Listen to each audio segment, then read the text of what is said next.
So this week we are looking at Yertle the Turtle, and as I start out today's message, I have a question for you. How many of you have been to Italy? Quite a few of you. All right. We've been a couple of times, but if you've never gone, and if you ever get the chance to go, you must go, because there are so many fabulous places to see. Places like Rome and Venice and Florence and Naples. Although if you do go to Naples, watch out for the pickpockets. They are everywhere. And of course, one of the cities that you absolutely must visit if you ever get to Italy is Pisa. Located in Tuscany, near the center of Italy's boot, Pisa isn't as small as one might think. It's a city of more than 88,000 people and is home to more than 20 historic churches, several palaces, and a whole bunch of decorative bridges that cross over the river Arno.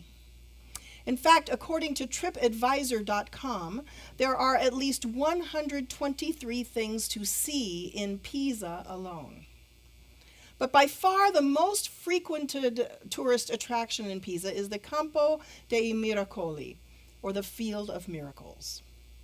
There you will see an impressive Romanesque cathedral, a beautiful baptistry, and a unique and unusual bell tower, more commonly known as the Leaning Tower of Pisa.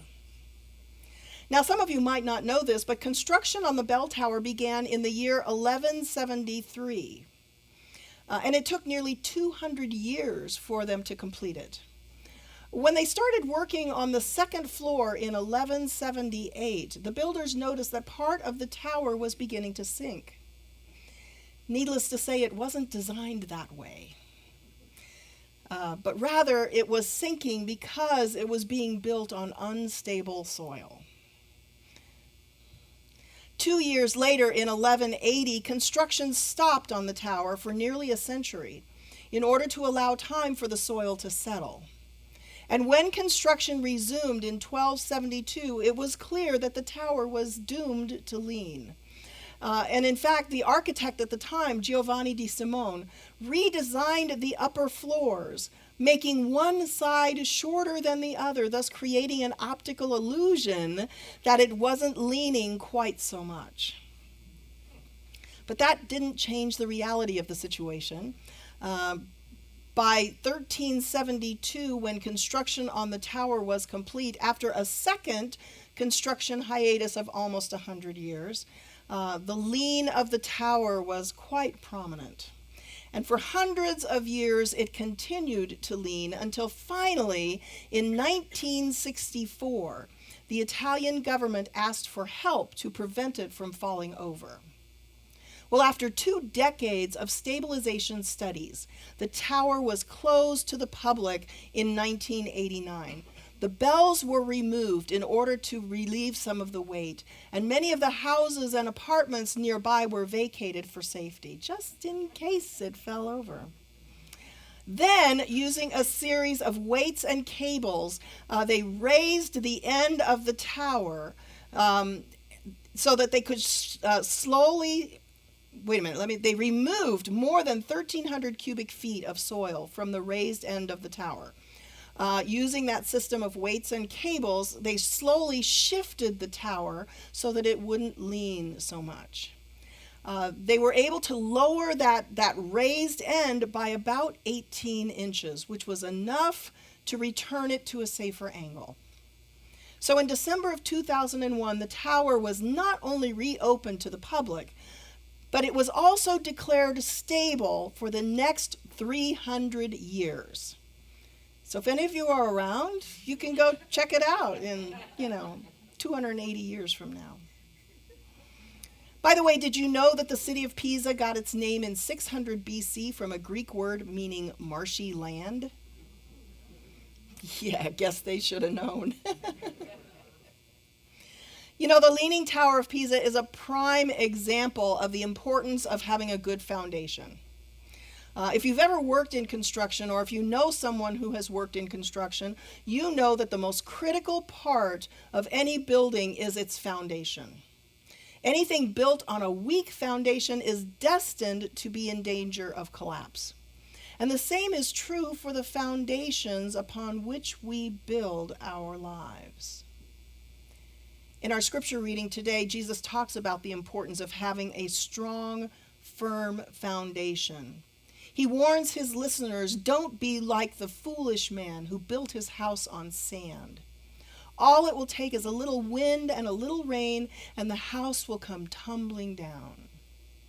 No, Jesus says, build your house like the wise man on stone.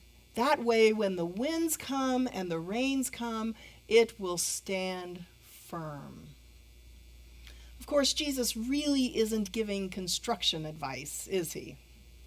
He's actually talking about the foundation or the values upon which we build our lives.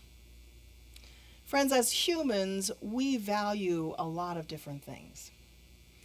We think that certain things are important, and we think that we need these things in order to lead fulfilling lives. And more often than not, these things that we value become the foundations upon which we build our lives. So what kind of things am I talking about? Well, according to an article called 57 Things Other People Want from Life, I was able to take those 57 things and categorize them into 4 categories. These are some of the things that we think are important. Wealth. Let's face it, we all think money is important, and to a certain extent it is. We believe, though, that once we have enough money, we'll be able to do anything that we want. But the problem is, how much is enough? And that really is a good question, and it's something that we probably won't answer today. But one thing is certain. We value money. We think it's important. And for some of us, having a lot of money is the most important thing in their lives, and therefore it becomes a foundation upon which they build their lives. Next is pleasure. We all want to have a good time, don't we? In fact, Cyndi Lauper sang a song about it, right? Girls just want to have fun. And it's true. Every now and then we do want to have some fun. But for some, being in a state of pleasure is more important than anything else. Work has to be fun. Play has to be fun. Relationships have to be fun. And if it isn't fun, then it isn't worth doing. So for some, pleasure is that foundation upon which they build their lives. Next is good looks. What is it that they say? You can never be too rich or too thin. Well, I think it is safe to say that we all want to look good, right? And for many of us, we want the people that we are with to look good as well. Women like men who are handsome, and men like women who are pretty. I know that sounds really shallow, but it's true.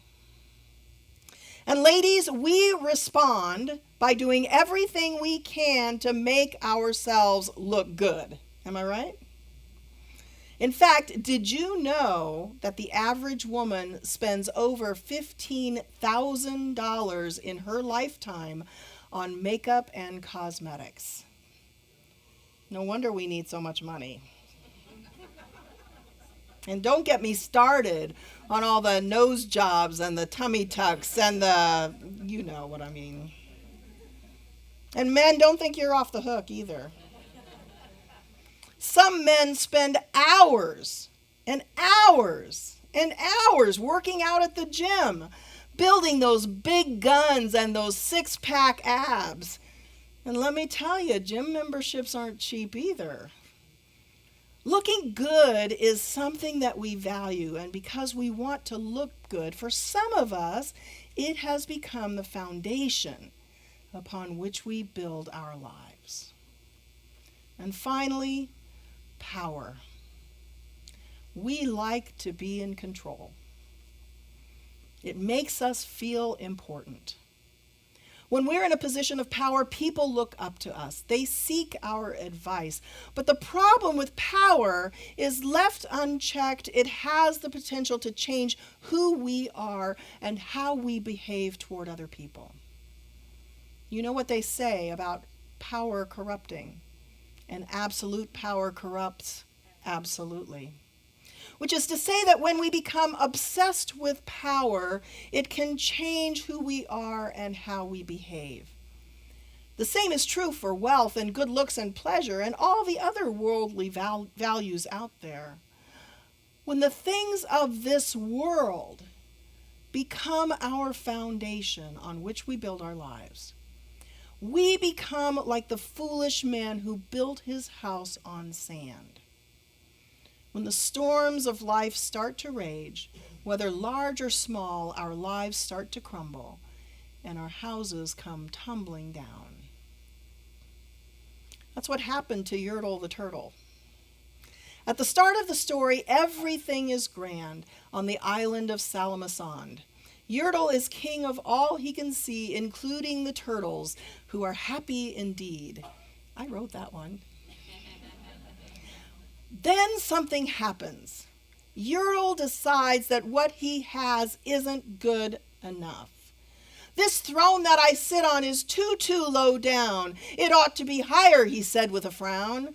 If I could sit high, how much greater I'd be. What a king I'd be, ruler of all I can see.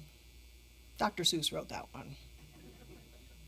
So Yertle orders his turtle subjects, 5,607 of them, to build a new throne by making a huge turtle tower with Yertle, of course, on the top.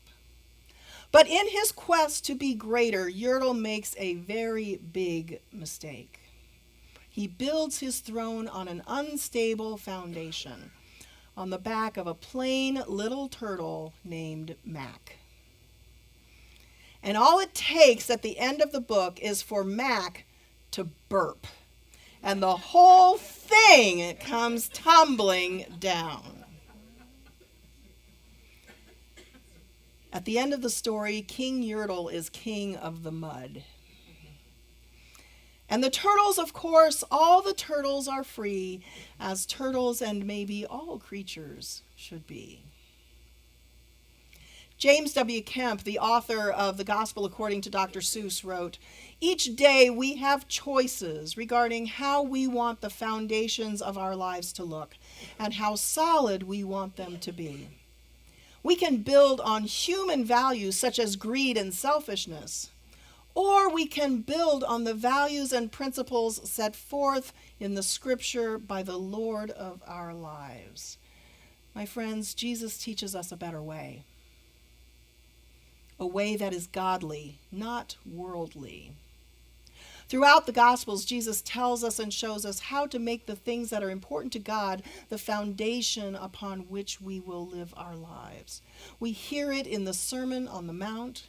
We learn it from the parables and stories that Jesus told, and we see it in his compassion for others as he healed the sick and cared for those who were unloved. Jesus teaches us that God's ways are the strong foundation we need. Ways like humility, mercy, forgiveness, compassion, love for God, love for others, heartfelt worship, and intercessory prayer. These are the values that are important to God, and therefore they ought to be important to us as well. They should be that firm foundation upon which we build the structure that is our lives, so that it doesn't lean or sink or get blown around by the wind or washed away by the rain or toppled over by a tiny little burp. So which foundation will you use to build the structure that is your life? Will you build it on the values of this world, which like the sand will be blown and washed away? Or will you build your foundation upon God's foundation, as taught to us by Jesus the Christ? We all get to choose rocks or sand, God's ways or the world's ways. Which one will you choose?